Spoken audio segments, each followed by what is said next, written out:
Samantala, inireklamo ng driver ng isang passenger van ng MRT dahil sa pinsalang kinamo ng kanyang sakyan habang dumadaan sa ilalim ng MRT Bonnie Avenue Station. May live report si Emil Sumangil, exclusive. Emil? Magandang hapon, Jiggy. Dumulog na sa Mandaluyong Police Traffic Sector ang driver ng isang passenger van na nabagsakan ng bakal na sinasabing nagmula sa Bonnie Avenue Station ng MRT kahapon ng umaga. Ayon kay Ginoong Larry Dizon, nasa southbound lane siya ng EDSA at papauwi na nang biglang bumagsak sa windshield ng kanyang Nissan passenger van ang bakal na may habang 3 talampakan at may diameter na 5 inches. Sa incident report form na sinagutan ng complainant, wala naman daw siyang kasabay na tumatakbong truck sa EDSA. Bagon daw ng MRT ang kasabay niyang tumatakbo ng mga oras na tumalsik ang bakal at bumagsak sa salamin niya.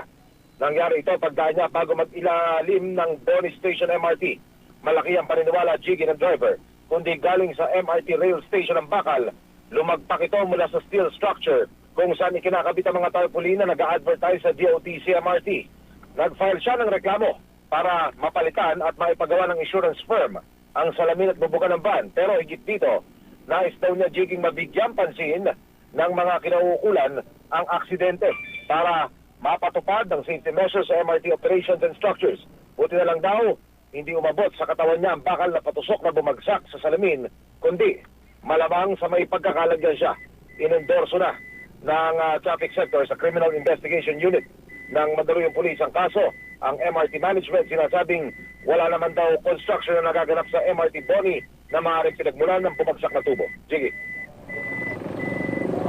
At Emil, swerte nga, no, gaya ng nabanggit mo, hindi tumusok mismo dito sa driver ng van itong bakal na bumagsak sa kanya. Pero meron na bang update itong MRT kung talagang saan ang galing ito? Doon ba ito sa mga parang skeleton ng mga bakal na ginagamit sa mga billboard dati o tarpaulin dyan?